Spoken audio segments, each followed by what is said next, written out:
If I want to stick posters of Justin Timberlake everywhere, I can. Hey sailors, welcome back to Cruising as Crew. My name is Lucy and today we're going to be going through the pros and cons of working for Virgin Voyages. But before we start, I just want to remind you to click like and subscribe for some more cruise ship content. But as for now, let's get into it. Okay guys, so Virgin Voyages is the newest addition into the cruise industry and they have promised to shake things up and do things very differently for not only their passengers but their crew members as well. I have been working for Virgin Voyages since January. I'm at home now, but been working for them since January on the Scarlet Lady.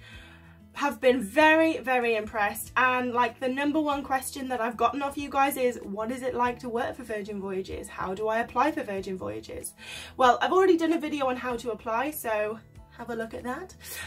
But as for what's it like to work for Virgin Voyages, that's what we're going to go through today, the pros and the cons, and hopefully it will help you make a decision on whether you want to work for them or not.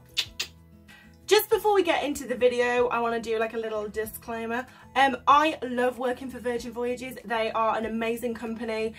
They are incredible and I love working for them. So I'm going to go through the pros, and yes, I am going to go through the cons, but even with the cons, it's still amazing. So I don't want you to take the cons too much to heart because every company has pros and cons. Okay, this is just to help you make a decision, but nevertheless, with the cons, I still love it and I'm still very excited to go back. So the first pro is free Wi-Fi. This is major, okay? So I don't know whether you've worked on cruise ships or whether you've just cruised as a passenger, but you always have to pay for Wi-Fi. And although prices vary from ship to ship, it's never cheap. Like, it's always really, really expensive. And I think, I might have got the numbers wrong, but I think like Virgin Voyages invested like £4 million so they could give you guys, or us guys, free Wi-Fi, which is amazing.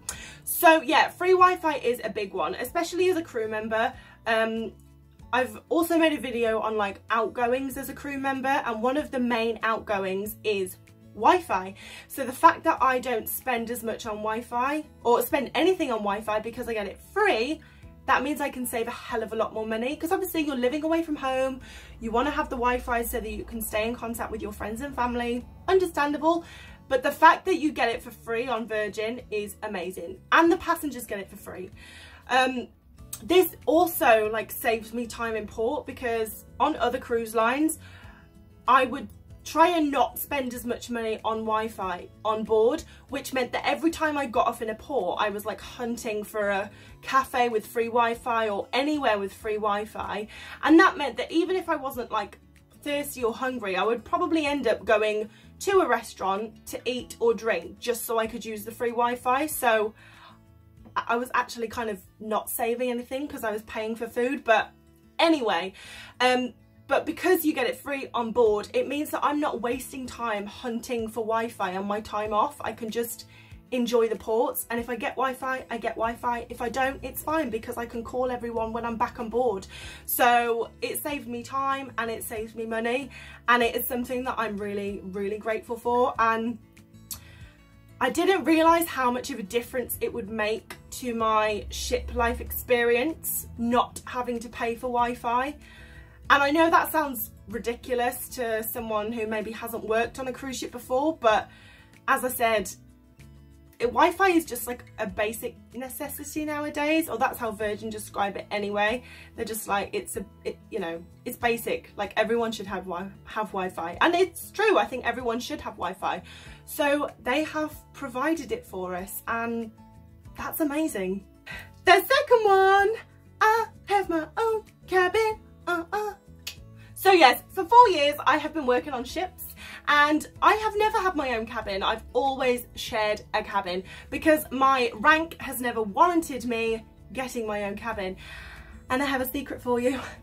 I didn't get promoted. I'm still the same rank, but I have my own cabin because Virgin Voyages basically made a lot more single cabins and a lot less shared cabins, because they understand how important it is for you to have your own space, which I thought was amazing. Like, they really want like crew members to have a great time on there, and they understand that having time to decompress and just be yourself and not have to talk to people and, you know, sit around naked if you want is important. And they realise that, which I really appreciate. So yes, I have my own cabin. I don't have a bunk bed, which is amazing. I just have a normal single bed. If I want to stick posters of Justin Timberlake everywhere, I can. So I'm not going to. But nevertheless, if I wanted to, I could. So I live in like a Jack and Jill cabin, which basically means I have my own room, but I do share a bathroom with the girl next door, who luckily is amazing. So yeah, I'm just really grateful that I get my own cabin. As I said, I've never ever had it before, and I actually applied for the job not knowing that I was gonna get my own cabin. So when I got there, I was like, you've got to be kidding me. I was so I was so excited, probably too much excited. Now the cabins are very small. I mean, cabins are small, but my cabin on Virgin Voyages is very small, but it's my own space. It is my own space to do my own thing. Everyone needs their own space to just be themselves, decompress, and not have to talk to anyone, because you know, working on a cruise ship, you are talking to people all the time, and sometimes if you're living with someone, you don't want to be rude. Depends how comfortable you are with your roommate, but no, sometimes you don't want to be rude and be like, look, I just don't want to talk. So the fact that you have your own cabin, you can just shut the door and be as antisocial as you want. So I'm very grateful for that. As I said, there are some shared cabins, but there are a lot less. I don't actually know who has the what jobs have the shared cabins, but nevertheless, it's amazing that they have made so many more single cabins, so many more crew members can have their own space. You don't have to be an officer to have your own cabin. The third pro is the crew areas, and I know what you're thinking. You're like, well, it's a new ship, obviously they're going to be nice, but on every ship that I've been on, there's been like one crew bar, and on the Scarlet Lady there is 3, which is amazing. Obviously it depends on the size. There are cruise ships that have more than one crew bar if they're really big ships. Like I know like P&O Britannia probably has like 5. But anyway, I'm really excited that the Scarlet Lady has 3, because it's really rare for a ship of her size to have 3 crew bars. So yeah, it's great. But yeah, so we have 2 that are like on the lower decks, and then there's a rooftop bar as well, which is amazing, and it has like jacuzzis, and it's just a really amazing space. So if you're a smoker, it means that you can go and like sit in a rooftop bar and have a smoke, or you can just go and sit in the jacuzzi and have a drink. But yeah, it's it's amazing that a space as beautiful as that is just for crew members. So that's really cool. They've kind of made us crew members feel really special. And then the 2 bars that are kind of below deck they're decorated amazingly.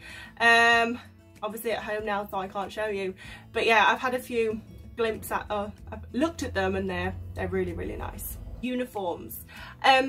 Now on every cruise line I have worked on, and I'm pretty sure most cruise lines in the world, there is a stripe system, and on your uniform you wear the stripes that you have. So just by looking at someone, I can tell how important their job is on board. So we're like, oh, you have this amount of stripes, you must be the second officer, or you must be a doctor, or whatever. So you get the point. Just by their uniform you can tell kind of how important they are, and how, I guess, how much respect to give them.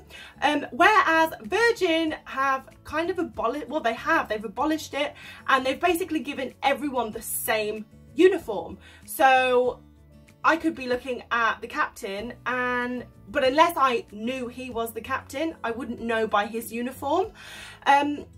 And I love that, because I feel like when people are wearing their uniforms, there's kind of this thing of like, oh, I can't talk to him because he's an officer, or I can't talk to her because she's, you know, the captain, or, you know, whatever. But when there's no uniform to kind of divide you, it makes it a lot easier to talk to people, if that makes sense. It's more comfortable, you know, because you just talk to someone and maybe find out that they're the first officer, which is quite high up, and you're like, oh, okay, cool, but we actually look the same because we're wearing the same uniform.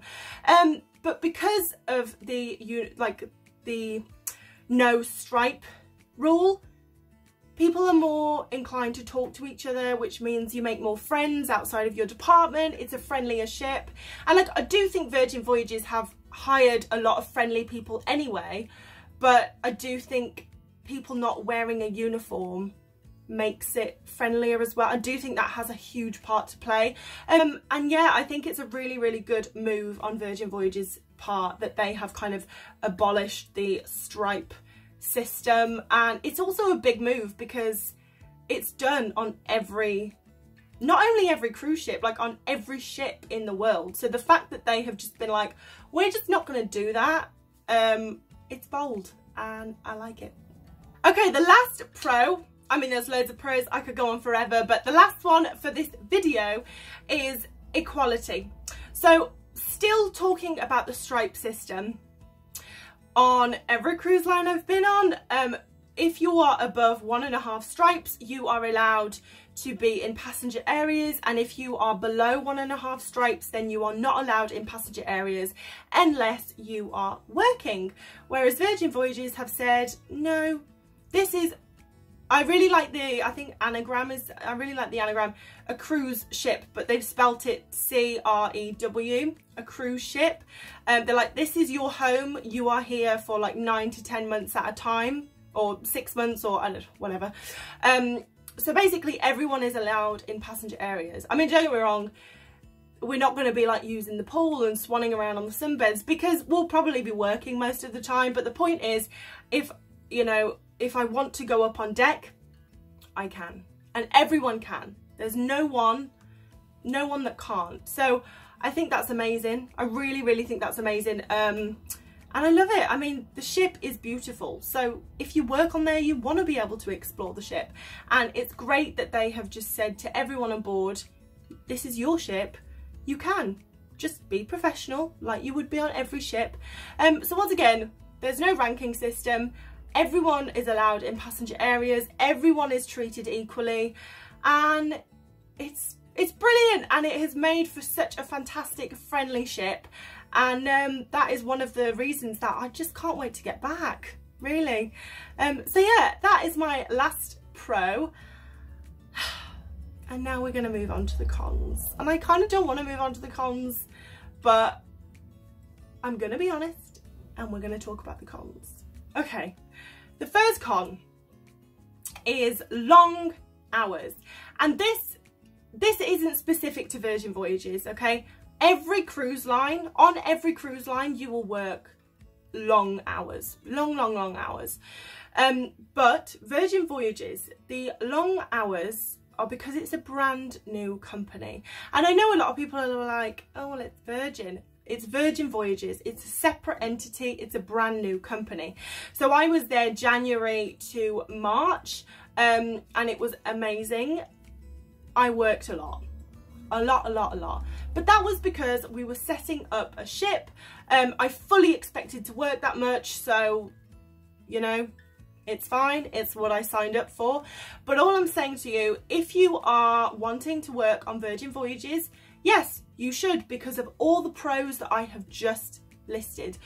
But be prepared, you will be working very long hours. Yes, you will be working long hours, whatever cruise ship you decide to go on, but because Virgin Voyages is a brand new company and we've got to, you know, make our statement, there are going to be long hours involved. So I just don't want you going on Virgin Voyages expecting it to be a vacation, because a lot of crew members do that. You know, they go on cruise lines and they're like, yeah, I'm going to be doing this, and it's like, no, boo, you're going to be working. So just, you know, just expect it. You are going to be working a lot of hours, and if you expect it and you don't work as many hours as you think, then that's great. But I just want you to be aware. The second con is the food. Not the food in guest areas. My parents came to cruise when we went from where did we go from? Oh yeah, Liverpool to Miami. My parents came on to cruise for 10 days and the food in the restaurants was incredible. Like, genuinely, absolutely fantastic. The food for passengers is without a doubt amazing, but the food in the mess isn't worse than any other cruise ship, but it isn't better. That is one of the things that they said they were going to try and do, is try and make the food better for the crew members in the mess. It's no worse, but it's no better. So once again, if you are working on another cruise line and you want to jump over to Virgin Voyages, do it, because it's amazing. But one thing that I'm sure you've heard is the food is supposed to be a lot better. It's the same as every other cruise line, which is fine. I'm happy with it. I'm healthy. I'm eating it. It's all good.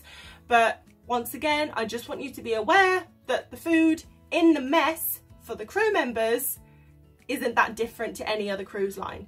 However, the food for the passengers is amazing. And the third con, organisation. And this goes through everyone. It's everyone's fault. It's every crew member's fault. And also it's going to take time to get it right. You know, it's a brand new company. We have to kind of sort ourselves out, get into a routine. But yeah, for the 2 months that I was working on there before, it was a little bit unorganized. However, you know, I was unorganized. Everyone was unorganized. And with a brand new company, you have to be very, very flexible. I've learnt very flexible in the hours you work, in what you have to do. You know, 1 minute you might be asked to do this, the next minute you might be asked to do this. But you know what? It's okay. But once again, I want you to be prepared for it. If you have just come from working on a P&O ship where they are a well-oiled machine behind the scenes, Virgin Voyages is a brand new company. We are still figuring things out, so just be prepared to be flexible. Okay sailors, so those are my pros and cons for working on board Virgin Voyages. As I said, please do not let the cons sway you in any way, because the pros outweigh the cons, and those really are the only cons that I could think of, and I could have thought of 100 more pros. I love working for Virgin Voyages. I'm very excited to go back. I'm just kind of letting you know what to expect. But if you have any questions, please let me know in the comments. Thank you for watching, and I will see you in the next video.